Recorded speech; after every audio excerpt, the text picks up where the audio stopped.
The room was quiet except for the soft hum of machines. Ambassador Kelvash stood in the center of the great hall on Nexus Prime, his crystal-like skin catching the light from above. Around him sat the most powerful beings in the galaxy, all part of the Galactic Council. But today, none of them looked powerful. They looked scared. Kelvash had traveled far to get here. His homeworld of Altair 7 was burning. 3 other planets in his system were already gone, turned to ash by the Zephyrian Empire. His people were dying, and no one seemed able to stop it. "Council members," Kelvash began, his voice shaking slightly. "We are running out of time. The Zephyrians have destroyed 18 worlds in the past month alone. Our fleets cannot stop them. Our weapons barely scratch their ships." Elder Yithmarok moved his long snake-like arms in distress. He had lived for over 400 years and had never seen anything like this. "We have sent our best ships. The Corallian bird people gave us their fastest vessels. The water world of Hydros sent their strongest fighters. Nothing works." Another council member, a tall being with blue skin, spoke up. "The Zephyrians are too strong. Their ships are twice the size of ours. Their weapons can destroy a planet from space. Maybe we should try to make peace with them." "Peace?" Kelvash's voice rose. "They do not want peace. They want slaves. They take our people and force them to work in their mines until they die. They kill anyone who tries to fight back. There's no peace with them." The room fell silent again. Everyone knew he was right. The Zephyrian Empire had been growing for 10 years now. They would attack a star system, destroy any ships that tried to stop them, and then take everything they wanted. No one had ever beaten them in a real fight. Elder Yithmarok looked around the room at all the worried faces. "What do you suggest we do, Ambassador? We have tried everything." Kelvash took a deep breath. What he was about to say would shock everyone in the room. "There is one option we have not tried. One group we have never asked for help." "Who?" asked the blue-skinned council member. "The humans." The room erupted in noise. Several beings started talking at once, their voices filled with fear and surprise. The humans were the most dangerous species anyone knew about. They came from a world so deadly that most people could not even imagine living there. Earth was classified as a Class 12 Deathworld, the highest danger rating possible. "Are you insane?" shouted someone from the back of the room. "The humans are monsters. We locked them in their own solar system for good reason." Elder Yithmarok raised his arms for quiet. "The humans have been quarantined for 300 years. We decided long ago that they were too dangerous to be allowed into the galaxy." Kelvash nodded. "Yes, because they are dangerous, but maybe that is exactly what we need right now. Maybe we need something dangerous to fight something dangerous." A small, furry being near the front spoke up. "But humans are unpredictable. They fight even when they should surrender. They take risks that would kill anyone else. They come from a world where everything tries to kill them every day." "Exactly," Kelvash said. "Every other species in this room comes from a safe world. We build our ships to be comfortable. We fight wars by the rules. We surrender when the losses get too high. But humans, they do not know how to quit." Elder Yithmarok was thinking hard. "The reports from our scouts say that human ships are primitive. They use old technology. Their weapons are simple compared to ours." "Maybe that does not matter," Kelvash replied. "The Zephyrians beat us because they have better technology and because they are more willing to be cruel than we are."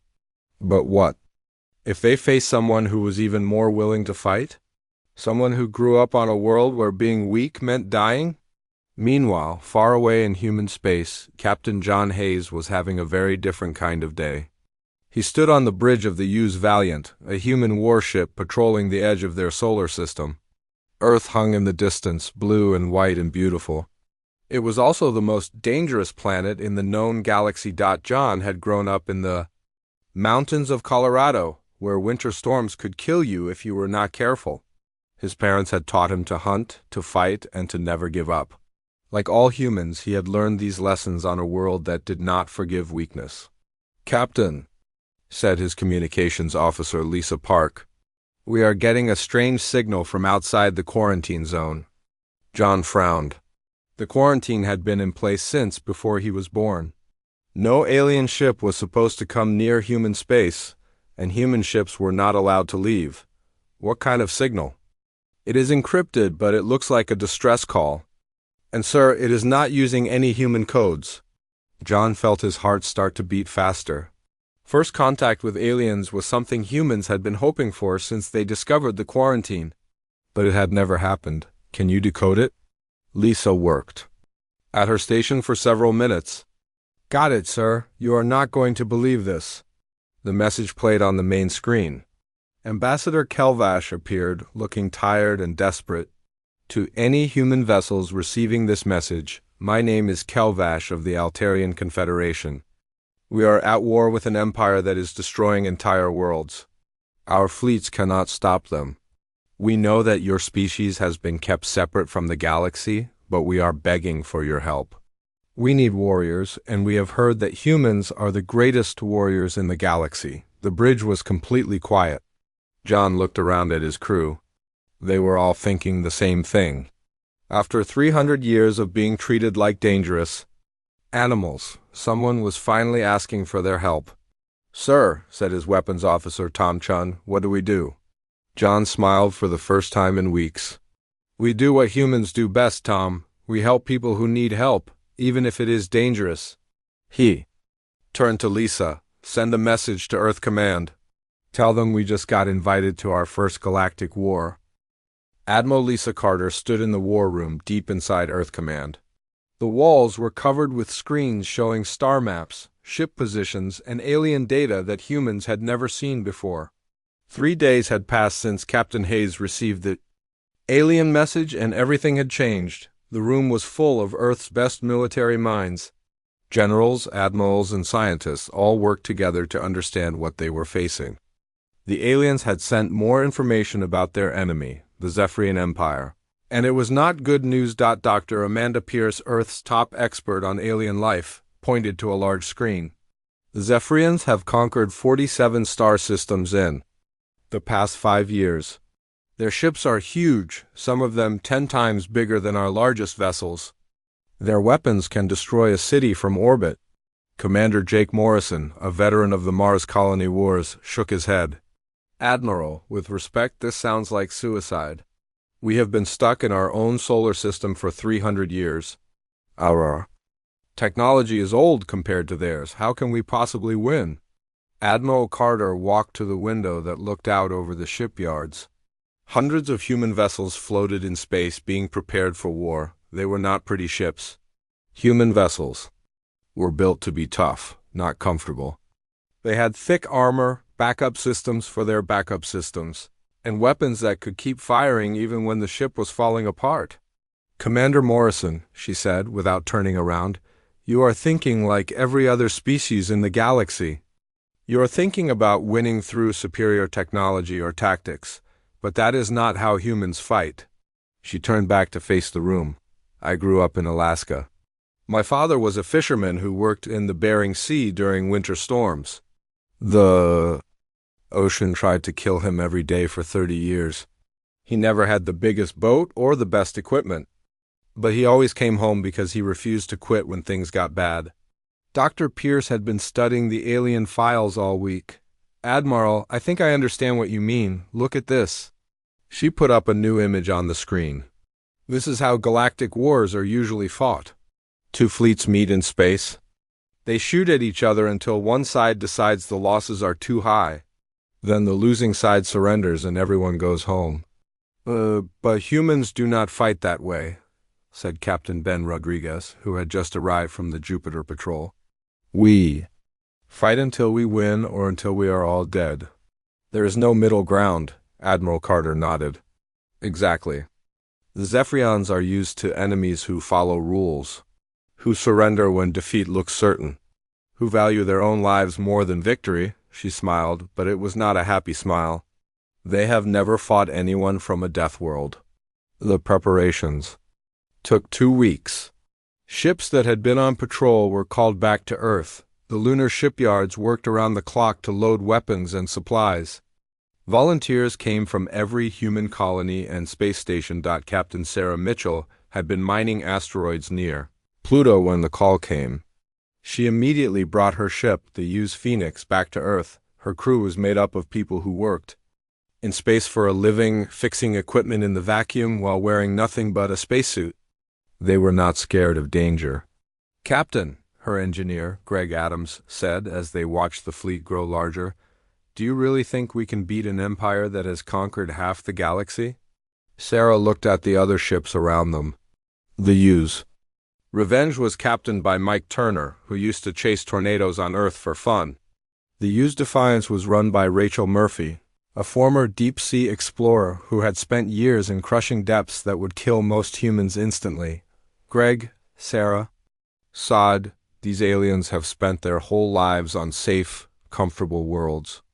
They have never had to deal with hurricanes, earthquakes, or predators that hunt them for food.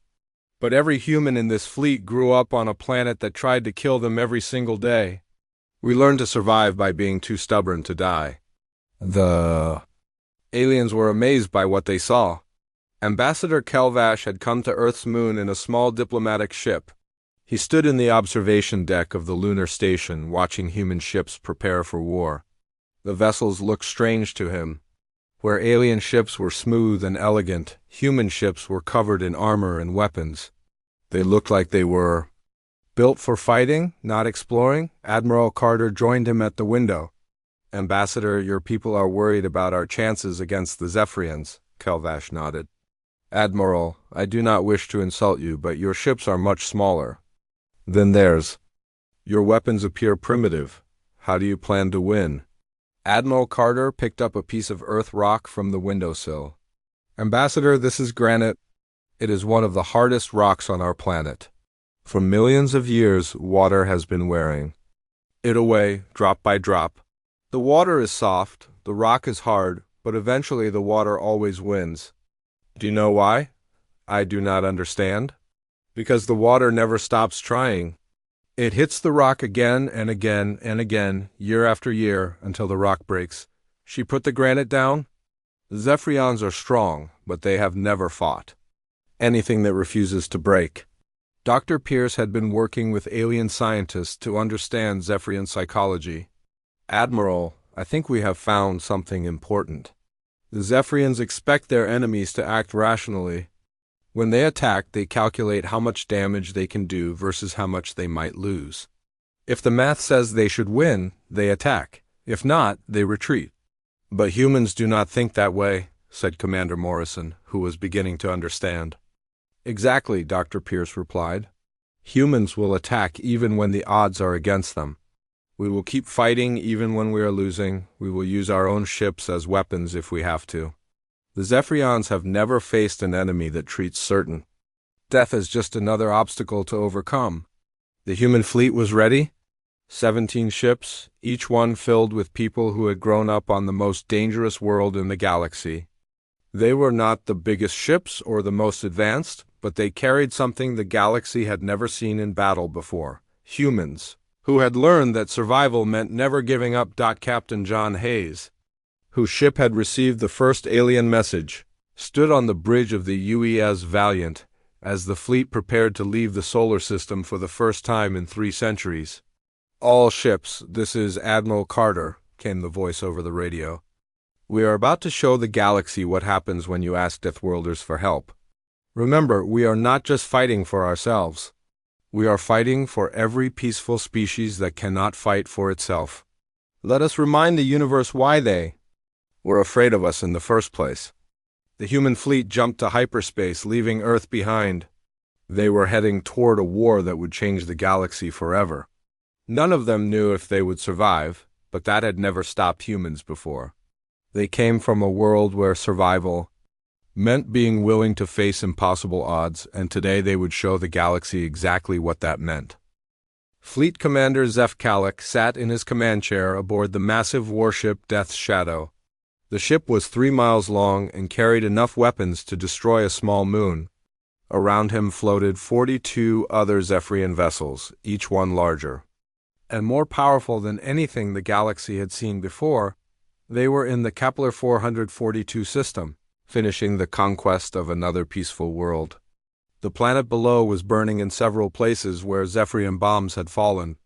The local population had surrendered after seeing what happened to their defense fleet, which had lasted exactly 14 minutes against Zephyrian firepower. "Commander," said his sensor officer, a being with gray skin and 4 arms. "We are detecting ships approaching from hyperspace. 17 vessels, unknown design." Zeph Kalik looked at the tactical display without much interest. More aliens coming to die, probably. In the past 5 years, he had destroyed over 300 enemy ships. Some had been brave, some had been cowardly, but all had been predictable. They fought until the losses became too high, then they surrendered or ran away. "Size and armament?" he asked. "Much smaller than our ships, sir. The largest appears to be about half a mile long. Their weapons look primitive. Kinetic cannons, basic energy weapons, and some kind of explosive missiles." Zeph Kalik's scales shimmered with amusement. 17 ships against 43, and they are smaller than ours. This should be educational. The human fleet dropped out of hyperspace.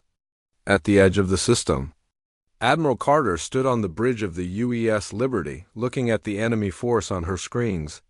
The Zephyrian ships were huge, black metal monsters that looked like they were built to inspire fear. "Admiral," said Captain Hayes over the radio, "from the U's Valiant, those are the biggest ships I have ever seen. Our intelligence was wrong about their size." "Does that change anything, Captain?" Admiral Carter asked calmly. There was a pause. "No, ma'am, they still bleed the same as everything else." Dr. Pierce was studying the enemy formations from her position. "On the Liberty, Admiral, they are not moving to attack. They seem to be waiting for us to make the first move." "Of course they are," Admiral Carter replied. "They expect us to either run away or try to negotiate. They have never met anyone stupid enough to attack when outnumbered." Commander Morrison was reviewing the tactical data from his ship, the UES Defiance. "Admiral, recommend we use pattern Delta. Hit them fast and hard before they can organize a response." "Negative, Commander. We use pattern Omega." There was silence on the radio. Pattern Omega was something human military planners had developed but never used. It was considered too dangerous, too crazy, too likely to get everyone killed. "Ma'am," said Captain Sarah Mitchell from the UES Phoenix, "Pattern Omega has a 90% casualty rate in simulations." "Captain Mitchell, what is the casualty rate for doing nothing and letting them destroy every peaceful world in the galaxy?" 100%, Admiral." "Then 90% sounds pretty good to me." Commander Zeph Kalik watched with growing confusion as the human ships began to move. Instead of forming a battle line or trying to use their speed to avoid his bigger guns, they were flying straight at his fleet. No evasive maneuvers, no attempt to find cover, just a direct attack against impossible odds. "Sir," his tactical officer said, "they are not following any known combat doctrine. They appear to be attempting a frontal assault against ships 3 times their size?" Zeph Kalik asked. "Are they insane?" "Unknown, sir. Should we demand their surrender?" Zeph Kalik thought about it. The Galactic Council had always claimed that humans were dangerous, but these ships looked pathetic compared to his fleet. Maybe it was time to show the galaxy that even the famous Deathworlders were no match for Zephyrian might. "No," he decided. "Let them come. We will destroy them quickly and send the wreckage back to their homeworld as a message." The battle began when the human ships entered weapons range. The Zephyrians opened fire first, their massive energy cannons reaching out across space to swat the smaller human vessels. But the humans did not slow down or try to dodge. They flew straight into the attack, their own weapons firing as fast as they could reload. The UE's Tornado, commanded by Captain Mike Turner, took a direct hit that would have vaporized any normal ship. Instead, the vessel kept flying, trailing atmosphere and debris, but still shooting. Turner had spent years chasing storms on Earth, flying aircraft into hurricanes that should have torn him apart. He was not impressed by enemy fire. "Tornado to all ships," he called over the radio. Am hurt but not dead. Continuing attack. The U's Revenge, captained by Ben Rodriguez, lost half its weapons in the first exchange. Rodriguez had grown up in the asteroid belt, where equipment failure meant death and there was no one to rescue you. He simply rerouted power to his remaining guns and kept shooting. What shocked the Zephyrians was not just that the humans kept fighting after taking damage, it was how they fought. When the UES Cyclone lost main power, Captain Rachel Murphy used the ship's backup thrusters to ram a Zephyrian destroyer. The explosion destroyed both ships, but it also opened a hole in the enemy formation. All ships, Admiral Carter called out, exploit the gap. Show them what happens when you corner something from a death world. The human ships poured through the opening like water through a broken dam. They were inside the Zephyrian formation now, too close for the big ships to use their main weapons effectively. The battle turned into a close-range brawl, exactly the kind of fight humans had been training for their entire lives. Captain Sarah Mitchell found herself facing 3 enemy ships at once. The UES Phoenix was taking hits from all sides, fires burning on multiple decks. Any sane commander would have retreated. Instead, Mitchell ordered all power to the engines and rammed her ship directly into the largest Zephyrian vessel, the Phoenix's reactor core detonated on impact. The explosion tore through the enemy ship's hull like paper, sending pieces of both vessels spinning into space. But before she died, Mitchell had taken out a ship 10 times larger than her own. Commander Zeph Kalick watched in growing horror as his fleet began to fall apart. These humans were not fighting like any enemy he had ever faced. They used their own ships as weapons. They kept attacking even when their vessels were falling apart around them. They seemed to consider death just another tool to use against their enemies. "Sir," his communications officer called out, "the humans are attempting to board our ships." "What?" Zeph Kalick could not believe it. "They are trying to board vessels that are 3 times larger than their own ships?" "Yes, sir, and sir, they are succeeding." Lieutenant Greg Adams led a boarding party from the damaged U's Valiant onto a Zephyrian cruiser. The enemy ship's corridors were huge, designed for beings twice the size of humans. But Adams and his team moved through them like they owned the place. "Remember," Adams told his squad as they fought their way toward the engine room, "these things have never faced anything that evolved to hunt in packs. Stay together, watch each other's backs, and keep moving." The Zephyrian crew tried to stop them, but they had never fought boarding actions before. Their whole military philosophy was based on destroying enemies from a distance. They did not know how to fight hand-to-hand against beings who had learned violence on a world where everything wanted to kill them. By the time the battle ended, the Zephyrian 7th Fleet was destroyed. Not defeated, not forced to retreat, but completely annihilated. For the first time in their history, they had met an enemy that simply refused to die. Commander Zeph Kalick's last transmission, sent as his flagship broke apart around him, was heard across the galaxy. "They do not fight like civilized beings. They fight like the planet itself is trying to kill them. What kind of world creates such monsters?" The answer, transmitted back by Admiral Carter as the surviving human ships regrouped, became legendary throughout the galaxy. The kind of world that teaches you that sometimes the only way to win is to refuse to lose. News of the human victory spread across the galaxy faster than anyone thought possible.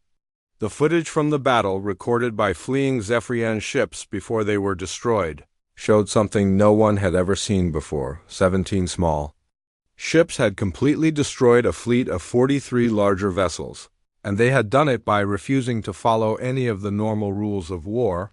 On the water world of Hydros, the aquatic people watched the battle recordings in their underwater cities.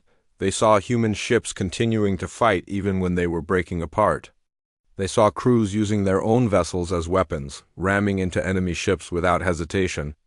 "These humans," said Admiral Reefsinger, his gill slits fluttering with excitement, "they fight like the great sharks of our deepest trenches. No mercy, no retreat, no surrender." On Coralia, the bird people gathered in their sky cities to discuss what they had witnessed. Commander Skydancer spread her bright feathers as she addressed the War Council.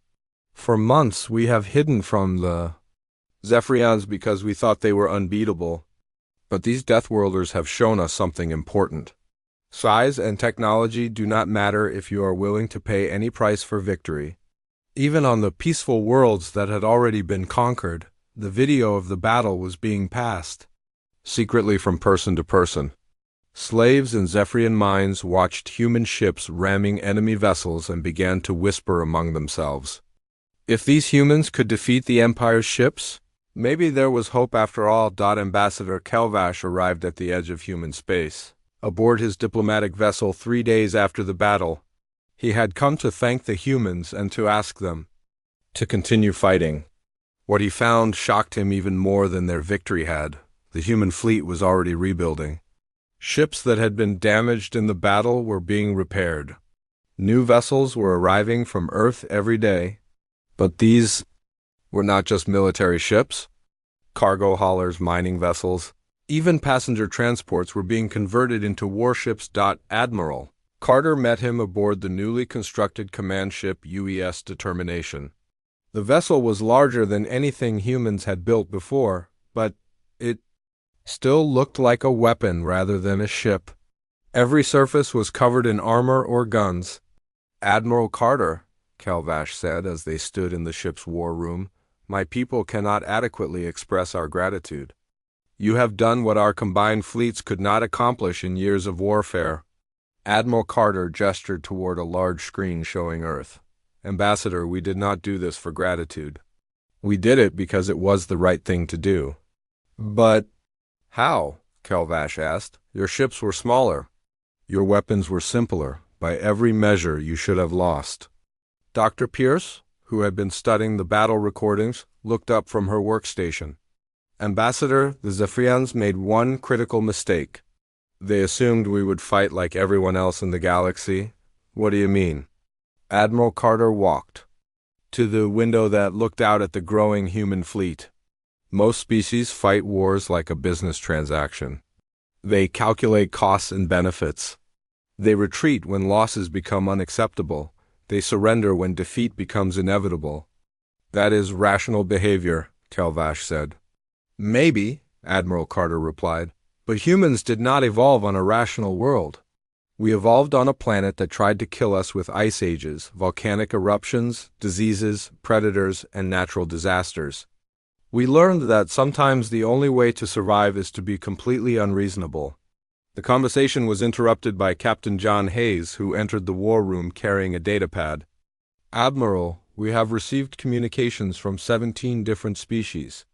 They all want to join the fight against the Zephyrians," Admiral Carter smiled. "It seems our little demonstration has given the galaxy some courage." But the humans were not the only ones learning from the battle.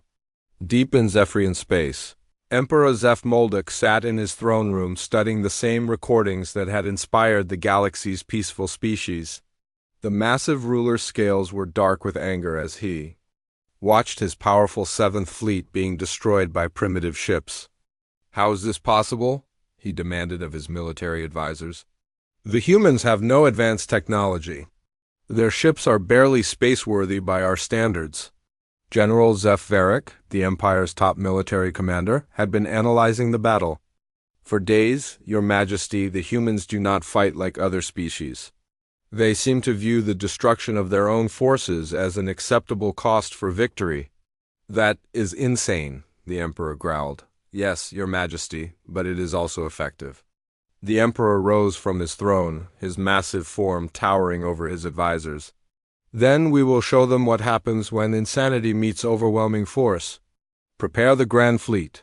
I will personally lead the attack on these Deathworlders." "Your Majesty," General Zeph Varric said carefully, "perhaps we should study their tactics more before committing such a large force." "No," the Emperor roared. "The galaxy is watching. If word spreads that the mighty Zephyrian Empire can be defeated by a handful of primitive ships, every conquered world will rebel. We must crush these humans quickly and completely." Back in human space, the preparations for a larger war continued. The victory had brought unexpected allies, but it had also made the humans a target. Admiral Carter knew that the Zephyrians would come in greater numbers next time. Captain Mike Turner stood on the bridge of his new ship, the UES Cyclone II, watching as alien vessels arrived to join the human fleet. The bird people of Coralia had sent converted cargo ships filled with weapons. The water world of Hydros had provided submarines that could fight in space. Even some species that had never built warships before were sending whatever they could. "Admiral," Turner called over the radio, "we have a problem. Half these alien ships have never been in a real battle. Their crews do not know how to fight." "Then we teach them," Admiral Carter replied. "We show them how Deathworlders fight." Dr. Jennifer Clark, a former deep-sea researcher who now served as a tactical advisor, had been working with the alien crews.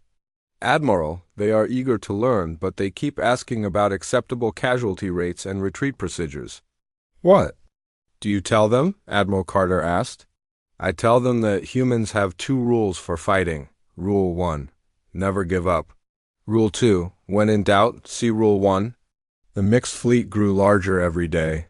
Ships from dozens of species trained together, learning human tactics and human attitudes toward warfare. It was not easy.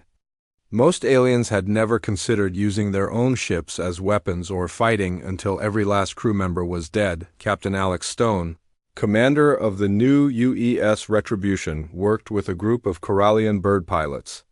"Listen," he told them. "During a training exercise, you keep trying to preserve your ships. That is not how this works. Your ship is not your life. Your ship is your weapon. If using it as a weapon means destroying it, then that is what you do." One of the bird pilots, his colorful feathers rustling with confusion, asked, "But Commander Stone, what if we die?" Alex smiled grimly. "Then you die fighting for something that matters. That is better than living as a slave." As the Allied fleet prepared for the next battle, intercepted Zephyrian communications revealed that Emperor Zephmoldak himself was coming with over 300 ships. It would be the largest fleet ever assembled in galactic history, Admiral Carter called a meeting. Of all ship commanders, human and alien alike, the war room was crowded with beings from 20 different worlds, all united by their hatred of the Zephyrian Empire and their willingness to learn from the humans. "Friends," Admiral Carter began, "we have learned that the enemy is coming with everything they have. They want to crush us before our ideas can spread to other worlds." A Hydros commander raised one of his tentacles. "Admiral Carter, their fleet will be 20 times larger than ours. How can we possibly win?" Admiral Carter looked around the room at all the different species represented. Humans who had grown up on a world that tried to kill them every day. Bird people who had learned to fly in hurricane-force winds. Water dwellers who had survived in crushing ocean depths. Beings from a dozen other worlds, all learning what it meant to fight like someone who refused to lose. "Commander," she said, with a smile that showed her teeth, "the Zephyrians are about to learn what happens when you threaten a galaxy, full of beings who have decided they would rather die free than live as slaves. And we are going to teach them that lesson in the most direct way possible." The final battle was coming, and for the first time in galactic history, the attackers would be more afraid than the defenders. The Vega system had become the meeting place for the largest space battle in galactic history. Emperor Zephmoldak arrived first with his grand fleet of over 300 ships. Each vessel was a masterpiece of destruction, built to inspire fear and crush resistance. The Emperor's flagship, the Eternal Dominion, was 5 miles long and carried enough weapons to destroy an entire planet. The Emperor stood in his command center, looking out at his massive fleet with satisfaction. This would end the human problem once and for all. These primitive Deathworlders had gotten lucky once, but luck would not save them from the full might of the Zephyrian Empire. "Your Majesty," reported General Zeph Varric, "our scouts detect the enemy fleet approaching. They have only 63 ships." Emperor Zephmoldak's scales shimmered with amusement. 63 ships against 300. The humans must truly be insane to attempt such a battle. "Your Majesty," the general said carefully, "many of those ships appear to be non-human in design. It seems the humans have found allies." It does not matter, the Emperor replied. Cowards fighting alongside madmen are still just cowards and madmen. Today, we will show the galaxy what happens to those who defy the Zephyrian Empire. But as the human-led fleet dropped out of hyperspace, Emperor Zeph Moldic began to understand that something was different about this battle. The ships that appeared were unlike anything he had seen before. Human warships flew alongside converted alien cargo vessels. Sleek Corallian bird ships moved in formation with blocky hydro submarines that had been modified for space combat. Admiral Carter stood on the bridge of the UES Liberty, looking at the massive enemy fleet on her screens.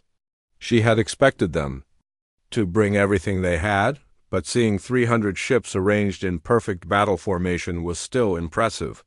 "Admiral," came Captain Hayes' voice over the radio from the UZ Valiant, "that is a lot of ships." "Yes, it is, Captain. Do you have any second thoughts?" There was a pause, then Hayes laughed. "Admiral, I grew up in tornado country. You learn not to worry about things that are bigger than you. You just find a way to hit them where it hurts." The mixed fleet was a sight that no one in the galaxy had ever imagined. Human ships, built like weapons and crewed by people who had learned to survive on the most dangerous world known to exist. Corallian vessels, flown by bird people who had spent their lives flying through storms that would tear apart most aircraft. Hydro ships, commanded by beings who lived in crushing ocean depths where the pressure alone would kill most species instantly. Captain Sarah Mitchell, commanding the new UZ Phoenix II, watched as her alien allies took their positions. She had been working with Commander Skydancer of the Corallian ship Stormwind for weeks, teaching the bird people how to fight like humans. "Phoenix 2 to Stormwind," she called over the radio. "Remember what we practiced. Do not try to preserve your ship. Use it as a weapon if you have to." "Understood, Captain Mitchell," Skydancer replied, her translator making her bird-like voice sound almost human. "We have learned much from your people about fighting when there is no hope of survival." Dr. Pierce had been monitoring Zephyrian communications from her station aboard the Liberty. "Admiral, they are confused by our fleet composition. They do not understand why so many different species are working together." "They will," Admiral Carter replied grimly. "All units, this is Admiral Carter. Today we do not just fight for humanity or for any single world. We fight for every species that have ever been told to kneel, to surrender, to accept defeat. Today, we show the galaxy what happens when you unite beings who refuse to give up." The battle began when the Zephyrian fleet opened fire at maximum range. Their massive weapons reached across space like fingers of death, trying to destroy the smaller allied ships before they could get close. But the humans had taught their allies well. Instead of trying to dodge the incoming fire, the allied fleet flew straight into it. Ships took hits and kept flying. When the UES Tornado took damage that destroyed half its weapons, Captain Mike Turner simply rerouted power to his remaining guns and kept shooting. When the Corallian ship Windcutter lost its main engines, Commander Skydancer used attitude thrusters to keep fighting while her crew repaired the damage. Emperor Zeph Moldic watched in growing disbelief as his overwhelming firepower failed to stop the attacking fleet. "How are they still coming?" he demanded. "We have destroyed at least 20 of their ships." "Your Majesty," General Zeph Varrock said, checking his instruments, "the ships we destroyed are still fighting. Their crews appear to be using the wreckage as weapons." It was true. The crew of the destroyed UES Defiance had used escape pods to board a damaged Corallian ship, combining their forces to keep one vessel operational. The Hydro submarine Deep Strike, badly damaged by enemy fire, had rammed itself into a Zephyrian destroyer rather than retreat. The Allied fleet reached the Zephyrian formation and the battle became a close-range brawl. This was exactly what the humans had trained for.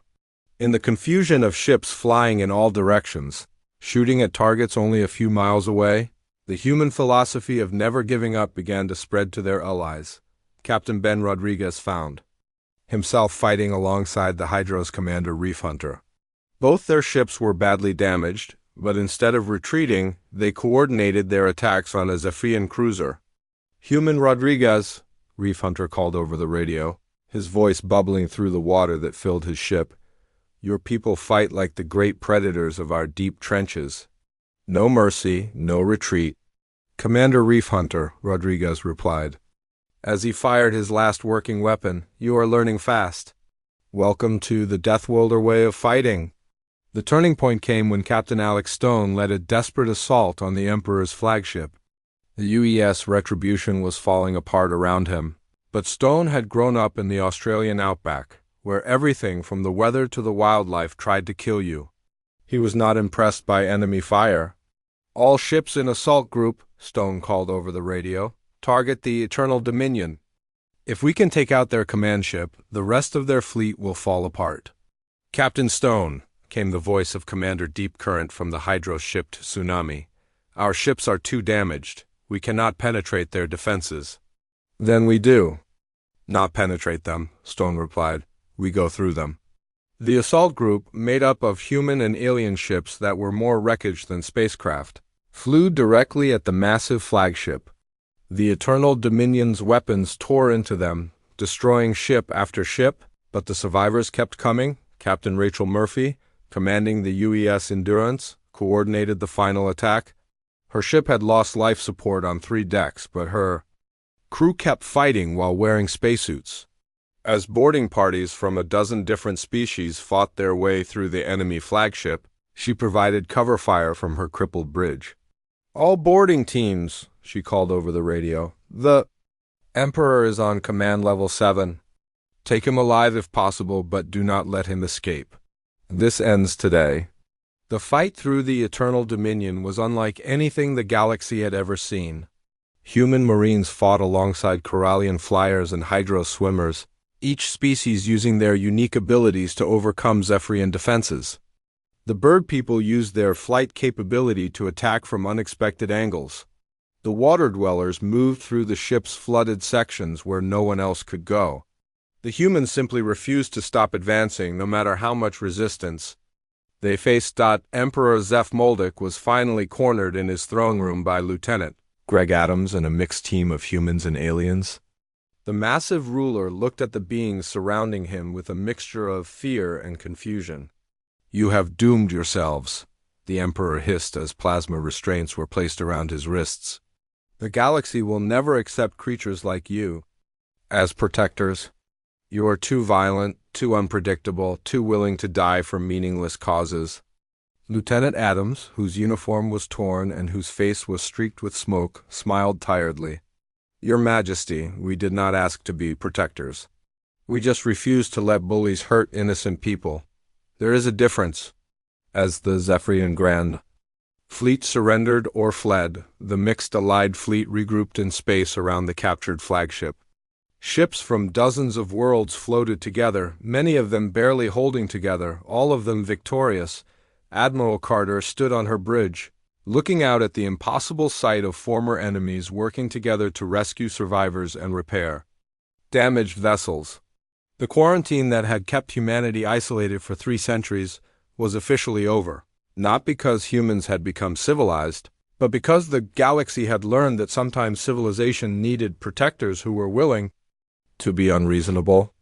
"Admiral," came Captain Hayes' voice over the radio, "Earth Command wants to know what our next mission is." Admiral Carter smiled as she watched human and alien crews working side by side to help the wounded.